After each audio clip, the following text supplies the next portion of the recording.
जरा सोचिए, दो दोस्त जिन्होंने एक साथ ही ग्रेजुएशन किया।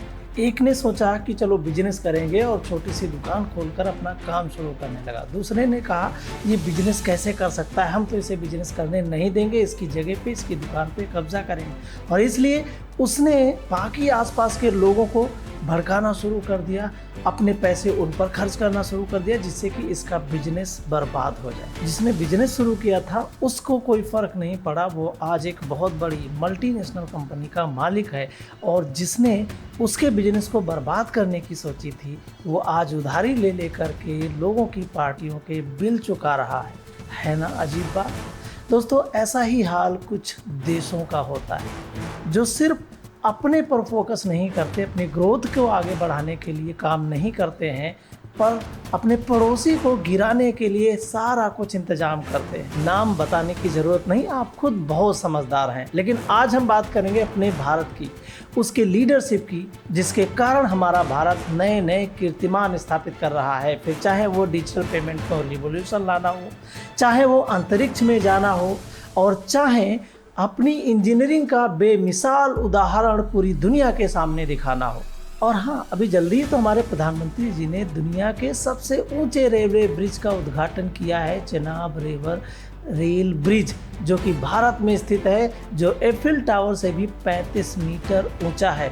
और यहाँ एक हमारा पड़ोसी है जो कटोरा लेकर के IMF के दरवाजे पे खड़ा रहता है और बोलता है अल्लाह के नाम पे दे बाबा। नमस्कार, मैं BD वर्मा, सर्टिफाइड ट्रेनर और कोच। स्वागत करता हूं आपका हमारे चैनल पे, जहां हम जिंदगी का और लीडरशिप के सबसे बड़े लेसन सीखते हैं। तो जल्दी से तैयार हो जाइए, सब्सक्राइब का बटन दबाइए, बेल आइकन को क्लिक करना न भूलें, लाइक कीजिए और शेयर करते हुए इस वीडियो में आखिर तक बने रहिए, क्योंकि आज हम आपको बताएंगे कि क्यों हमारा पड़ोसी हमारी तरह प्रोग्रेस नहीं कर पा रहा है और कटोरा लेकर के चारों तरफ घूम रहा है। आखिर क्यों पाकिस्तान भारत से नहीं सीख पा रहा है कि कर्ज मुक्त कैसे होना है, विकास की राह पर आगे कैसे बढ़ना है। आज इसी पर हम बात करेंगे। तो चलिए हम अपनी भारत की कहानी पर नज़र डालते हैं। भारत की विकास की जो दर है वो सिर्फ भारत की दूरगामी सोच का नतीजा है। भारत की लीडरशिप की बात करें तो हमारे भारत का एक ही फोकस रहा है, आज की सोचो, कल की तैयारी करो और परसों के लिए एक बड़ा प्लान बनाओ। अब आप हमारी डिजिटल रिवॉल्यूशन को ही ले लीजिए। UPI के जरिए भारत ने पूरे विश्व में एक नई मुहिम छेड़ दी, एक नया डिजिटल रिवॉल्यूशन ला दिया है। आप आज हमारे चाय वाले से लेकर के सब्जी वाले से लेकर के बड़े बड़े मॉल में भी जाकर के आप ऑनलाइन पेमेंट कर सकते हैं। और जानते हैं, इसके लिए चिल्लर ले जाने की कोई भी आवश्यकता नहीं है। और चिल्लर तो ज़रूरत किसको है वो आप सभी जानते हैं। ये डिजिटल रिवॉल्यूशन सिर्फ एक सुविधा नहीं है, बल्कि हमारी अर्थव्यवस्था को पारदर्शी बना रहा है। कहाँ से पैसा आया, कहाँ भुगतान हुआ, ये सब सरकार के पास रिकॉर्ड हो रहा है। और इससे हमें टैक्स कलेक्शन में भी बहुत आसानी होती है। इंफ्रास्ट्रक्चर का भी जादू भारत में बहुत तेज़ी से आगे बढ़ रहा है। जहां आप देख रहे हैं सड़कें, रेलवे, एयरपोर्ट्स, पोर्ट्स, इन सब पे कंस्ट्रक्शन का काम चल रहा है। ये ईंट और पत्थर नहीं है, ये भारत के विकास की नींव है। ये भारत को विकसित बनाने के लिए उठाए गए कदम हैं। जहां बेहतर सड़कें मतलब बेहतर व्यापार, और बेहतर कनेक्टिविटी का मतलब है बेहतर अवसर। और ऐसा ही नहीं हम ज़मीन पे काम कर रहे हैं, हम तो अंतरिक्ष में भी घूम रहे हैं। चंद्रयान हो या गगनयान, हम चांद पे भी जा रहे हैं तो सूरज के करीब भी पहुंच रहे हैं। और ये हमें हमारी महत्वाकांक्षा को दिखाता है। ये भारत की लीडरशिप को बयां करता है कि भारत जमीन पे ही नहीं, भारत पृथ्वी पर ही नहीं, बल्कि अंतरिक्ष में भी अपना प्रभुत्व जमाने की ताकत रखता है। अब हमारे भारत में मेक इन इंडिया पर जोर दिया जा रहा है। जहां हम ज़्यादा से ज़्यादा चीज़ें पहले इंपोर्ट करते थे, अब उन्हें हम अपने देश में मैन्युफैक्चर कर रहे हैं और उन्हें बाहर एक्सपोर्ट करने की कोशिश कर रहे हैं। आत्मनिर्भर भारत में हम मोबाइल से लेकर के एक बड़े जहाज़ तक की बनाने की प्लानिंग कर रहे हैं। और डिफेंस सेक्टर में भी हम आत्मनिर्भर होते जा रहे हैं, जिसका एक जीता जागता उदाहरण है हमारी ब्रह्मोस मिसाइल। और भारत की इंजीनियरिंग का कमाल अब किसी से छिपा नहीं है। चेनाब रेलवे ब्रिज अभी 6 जून 2025 को जब प्रधानमंत्री मोदी ने उद्घाटन किया तो पूरी दुनिया को ये पता चल गया कि विश्व का सबसे ऊंचा रेल आर्क ब्रिज है ये। ये एफिल टावर से भी 35 मीटर ऊंचा है। इसकी खासियत ये है कि ये 8 मैग्नीट्यूड वाले जो अर्थक्वेक है उसको भी झेलने की क्षमता रखता है। इसकी उम्र 125 साल से भी ज़्यादा है और ये 266 किलोमीटर प्रति घंटा की चलने वाली रफ्तार से जो हवाएं चलती हैं उनको भी झेलने की क्षमता रखता है। ये भारत के तकनीकी कौशल और इच्छा शक्ति का प्रतीक है, जो ये बताता है कि अगर नेतृत्व का विजन क्लियर हो तो कुछ भी असंभव नहीं है। अब बात करते हैं अपने पड़ोसी की, जो उधार के खाने में इतना लिप्त हो गया है कि उसे अपने देश के लोगों का विकास करने का मन ही नहीं है। वो सिर्फ उधार लेता है और अपने यहाँ सांपों को पालता है, जिससे कि वो सांप हमारे भारत में आकर के हमारे भारत के नागरिकों को डसे। बस उसका एक ही मकसद है और इसीलिए वो सुबह उठता है, बस कटोरा लेकर के कहीं IMF के पास जाता है, कहीं चीन के पास जाता है और कभी सऊदी अरब के पास चला जाता है। ऐसा लगता है कि हमारे पड़ोसी ने एक नया नेशनल एंथम बना लिया है। क्या?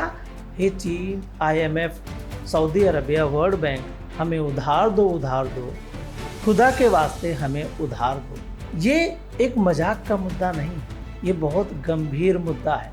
और पाकिस्तान की लीडरशिप क्या हमारे भारत से नहीं सीख सकती? आखिर क्या कारण है कि पाकिस्तान की लीडरशिप हमारे भारत से सीखती नहीं है, सीखना नहीं चाहती है, या उसके इरादे कुछ और हैं? आज हम इस पे भी चर्चा करने वाले हैं। सबसे पहला कारण है कि पाकिस्तान की प्राथमिकताएं ही भटकी हुई, क्योंकि जहां हर देश अपने देश के युवा के कौशल को बढ़ाने के लिए, अपने यहाँ रोजगार तैयार करने के लिए, अपने यहाँ शिक्षा पे खर्च करने के लिए, अपनी आधारभूत सुविधाओं को ढांचा देता है, तैयार करता है, वहीं पाकिस्तान दूसरों से कर्ज लेकर के आतंकवादियों को पनाह देता है, अपने यहाँ सांप पालता है, जिससे कि वो सांप हमारे यहाँ आकर के हमारे नागरिकों को डसे। और सिर्फ इसी बदले की आग में उसका विकास रुका हुआ है। और सफ़र कौन कर रहा है? वहाँ के लोग। अगर पाकिस्तान की लीडरशिप आज भी भारत से बिल्कुल तुलना करे, भारत से बिल्कुल कंपेयर करे, पर कहाँ विकास के लिए, पर कहाँ अपने लोगों को शिक्षा देने के लिए, पर कहाँ अपने यहाँ रोजगार शुरू करने के लिए, तो पाकिस्तान की लीडरशिप में एक नया चेंज आएगा। लेकिन पाकिस्तान की लीडरशिप सीखे भी कैसे? वो तो किसी का पपेट बन के काम करती है, तो उसकी जो प्राथमिकताएं हैं वो वही प्राथमिकताएं होंगी जो उसका मालिक चाहता है, जो उसका कंट्रोलर चाहता है। दूसरा सबसे बड़ा कारण है कि पाकिस्तान में राजनीतिक अस्थिरता। देखिए, किसी भी देश के विकास के लिए राजनीतिक स्थिरता का होना बहुत खास होता है, क्योंकि एक सरकार आएगी, दूसरी जाएगी, लेकिन जब राजनीतिक स्थिरता नहीं होगी तो किसी का प्लान बनेगा, दूसरा उसे कैंसिल करेगा, तीसरा एक नया प्लान बनाएगा, चौथा उसे फिर ख़त्म कर देगा। और इसी के चलते पाकिस्तान का ये इतिहास रहा है कि यहाँ कोई भी प्रधानमंत्री पूरे 5 साल तक नहीं टिक पाया। जब सेना ने चाहा कि इसे हटाना है, सेना ने उसे हटा दिया, किसी का कत्ल कर दिया तो किसी को जेल में डाल दिया, किसी को देश के बाहर निकाल दिया। वहाँ की सेना अगर चाहती है तो वो कुर्सी पे बैठेगा, नहीं चाहती है तो नहीं बैठेगा। किसी भी देश को आगे बढ़ने के लिए, विकास पे आगे बढ़ाने के लिए उस देश में राजनीतिक स्थिरता का होना बहुत आवश्यक है। हमारे देश को ले लीजिए, हमारे देश के लॉन्ग टर्म विजन को ले लीजिए। चेनाब रेल जैसे ब्रिज जो हैं वो एक दिन में नहीं बनते, एक साल में नहीं बनते, पूरे 20 साल का समय लगा और ये एक लीडरशिप से भी संभव नहीं था। लेकिन हमारे देश की लीडरशिप का सबसे बड़ा खास बात है कि उसका राष्ट्र, उसका देश सबसे पहले आता है। जब देश हित की बात होती है तो हमारे यहाँ हर कोई राजनीतिक पार्टी एक साथ खड़ी होती, और इसी का जीता जागता उदाहरण है चेनाब रेल ब्रिज। क्योंकि अटल बिहारी वाजपेयी के समय ये चेनाब रेल ब्रिज की आधार श्रृंखला रखी गई थी और उसके बाद फिर मनमोहन सिंह जी ने इसे और आगे बढ़ाया। चूँकि अटल बिहारी वाजपेयी जी ने कहा था कि ये नेशनल इम्पोर्टेंस का मुद्दा बन गया है, ये प्रोजेक्ट नेशनल इम्पोर्टेंस के लिए बनाया जा रहा, तो भला हमारी कांग्रेस पार्टी के जो प्रधानमंत्री थे मनमोहन सिंह जी, वो पीछे कैसे हटते। और इसी वजह से वो काम चलता रहा, इंजीनियर्स अपने काम में लगे रहे। हमारे देश की 3 सबसे बड़ी कंपनियों ने इसमें बहुत अभूतपूर्व योगदान दिया और जब आज चेनाब नदी पे रेल ब्रिज बन के तैयार हुआ तो पूरे देश ने देखा भारत की इंजीनियरिंग का एक नायाब उदाहरण। अब जहां हमारे यहाँ चेनाब रेल ब्रिज जैसी परियोजनाएं बनाई जाती, एक लॉन्ग टर्म विजन एडॉप्ट किया जाता है और उसे एग्जीक्यूशन करने के लिए भी एक्शन प्लान तैयार कर लिया जाता है, वहीं पाकिस्तान में त्वरित बातों पर केवल काम किया जाता है, फ्यूचर का कोई भी वर्क नहीं किया जाता है और इसीलिए ये आज कर्जे पर कर्जे उधार मांगता जा रहा है। अब चौथी सबसे बड़ी खराब आदत जो पाकिस्तान की लीडरशिप की है कि वहाँ आर्थिक प्रबंधन का कोई भी सही हिसाब नहीं है, पूरा कच्चा हिसाब इनके पास है। जहाँ एक और भारत अपने कर्ज को कम करने के लिए निर्यात बढ़ाता है, आयात को कम करने के लिए मैन्युफैक्चरिंग स्टार्ट करता है, आत्मनिर्भरता की ओर जाता है और विदेशी मुद्रा कोष को बढ़ाता रहता है, वहीं पाकिस्तान त्वरित निर्धारण पे काम करता है। हाँ, पाकिस्तान एक काम बखूबी करता है कि कर्ज को कैसे बढ़ाना है वो उसे बहुत अच्छे से मालूम है, लेकिन विकास के पथ पर आगे चलना वो नहीं जानता। एक काम पाकिस्तान और नहीं करता है, अपने ह्यूमन रिसोर्सेज का भी इस्तेमाल नहीं करता और करेगा ही कैसे।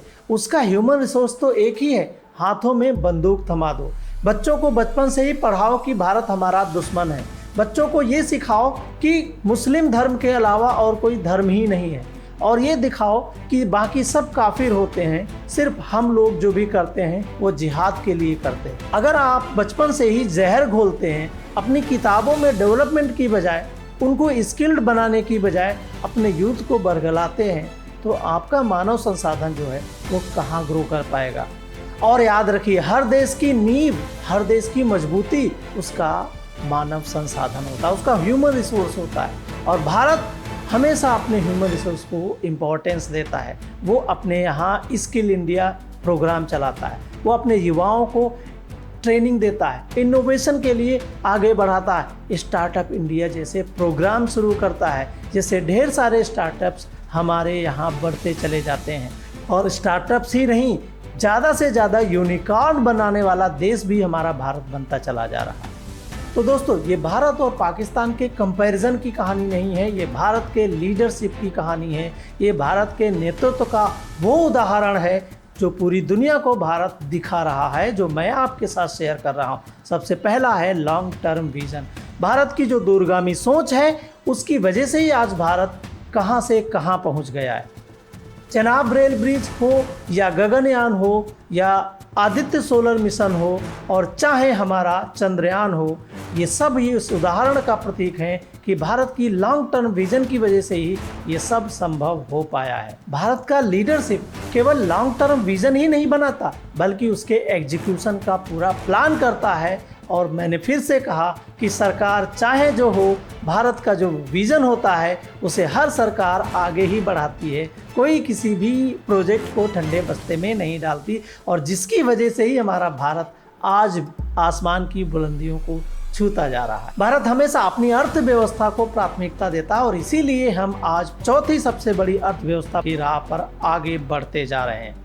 भारत हमेशा फालतू के खर्चों से बचता है, अपने देश की कमाई बढ़ाने पर जोर रखता है और हाँ, कर्ज तभी लेता है जब उसे लगता है कि वो चुकाने में सक्षम है। भारत हमेशा अपने लोगों में निवेश करता है, शिक्षा, स्वास्थ्य और कौशल विकास की योजनाओं पे भारत का हमेशा फोकस रहता है। भारत हमेशा स्टेबिलिटी पे फोकस करता है क्योंकि उसे पता है, उसके नेतृत्व को पता है कि जब भी किसी देश का विकास करना है, जब वहाँ शांत माहौल होता है, जब वहाँ अमन चैन होता है, तो वहाँ बाहरी निवेश ज़्यादा होता है। फॉरेन डायरेक्ट इन्वेस्टमेंट में भारत आज टॉप पे है।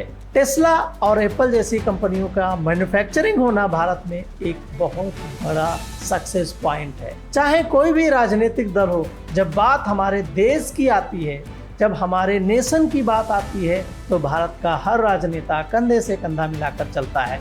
सत्ता का खेल तो चलेगा, सरकारें आएंगी जाएंगी, पार्टियां बनेगी बिगड़ेंगी, मगर ये देश रहना चाहिए, इस देश का लोकतंत्र अमर रहना चाहिए। आइए कंधे से कंधा मिलाकर के हम चलें और कुछ अच्छा काम कर करके देश के लिए दे करके जाएं। ये देश अजरा अमर है, देश रहने वाला है और देश की पूर्ति के लिए हम लोग काम करें। और इसीलिए मैं कहता हूँ कि भारत की लीडरशिप बेमिसाल है। यहाँ उस इंसान को आगे बढ़ाया जाता है जो भले ही विपक्ष पार्टी से हो, पर अगर उसके अंदर दम है तो उसे एक बहुत बड़ा जिम्मेदारी यहाँ सौंपा जाता है। और लेटेस्ट डिप्लोमेटिक रिलेशंस बनाने के लिए शशि थरूर का जाना हो, असदुद्दीन ओवैसी का जाना हो, इन सब चीज़ों का एक जीता जागता उदाहरण है। और पीवी नरसिम्हा राव जी के समय में हमारे अटल बिहारी वाजपेयी का एक फॉरेन डेलीगेशन में शामिल होना भी ये बताता है कि भारत की कोई भी राजनीतिक पार्टी हो, पर नेतृत्व करने की क्षमता अगर किसी में है तो उसे भारत हमेशा आगे लाता है और हर चीज़ों से अलग नेशनल इंटरेस्ट को प्राथमिकता देता है। चेनाब रेल ब्रिज को जब अटल बिहारी वाजपेयी ने नेशनल इम्पोर्टेंस का दर्जा दिया तो भला मनमोहन सिंह जी उसे बनाने से पीछे कैसे हटते। उन्होंने उस पर काम जारी रखा और फिर काम पूरा हुआ हमारे नरेंद्र मोदी जी के समय में। और 6 जून 2025 को पूरे विश्व को एक नायाब इंजीनियरिंग का उदाहरण मिला, चेनाब रेल ब्रिज। तो दोस्तों, भारत ने सिर्फ एक ही रास्ता चुना है कि विकास के पथ पर कैसे तेजी से आगे बढ़ा जाए, कैसे अपने देश को विकसित देशों की सूची में आगे लाया जाए, कैसे भारत को एक बहुत बड़ी अर्थव्यवस्था के रूप में जाना जाए। इसीलिए भारत ने अपनी क्षमताओं पर विश्वास किया और अपने क्लियर विजन के साथ बहुत तेजी से आगे बढ़ रहा है। पर हमारे पड़ोसी को भारत से ये बात सीखनी चाहिए कि हम कैसे कर्ज को कम करें, विकास के पथ पर कैसे आगे बढ़ें। अगर सीखना चाहते हैं तो याद रखिए, बहुत जल्दी ही आपके हाथ से कटोरा छूट जाएगा, वरना आप हमेशा एक ही चीज कटोरा लेकर के चिल्लाते रहोगे। तो दोस्तों, ये थी भारत के नेतृत्व की मिसाल, जो पूरी दुनिया को बता रही है कि भारत की नेतृत्व क्षमता कितनी प्रबल है। और आपसे एक बात पूछना चाहता हूँ कि क्या पाकिस्तान आपको लगता है भारत से कुछ सीख पाएगा विकास के रास्ते पर आगे बढ़ने के लिए? क्या पाकिस्तान कर्ज मुक्त देश की तरफ आगे बढ़ पाएगा जीवन में कभी? आपकी क्या राय है, हमें कमेंट में ज़रूर बताइएगा। अगर ये वीडियो आपको पसंद आया है तो इसे लाइक करें, अपने दोस्तों के साथ शेयर करें, सब्सक्राइब करके बेल आइकन दबाना न भूलें, जिससे कि ऐसे ही इंफॉर्मेटिव वीडियोस आपको मिलते रहें जो लीडरशिप के बारे में आपको अवगत कराते रहेंगे, जो आपके कैरियर में आपको आगे बढ़ने के लिए प्रेरित करते रहेंगे और एक बेहतर जीवन जीने के लिए आपका हमेशा साथ देंगे। हम फिर मिलेंगे एक नए वीडियो के साथ, तब तक के लिए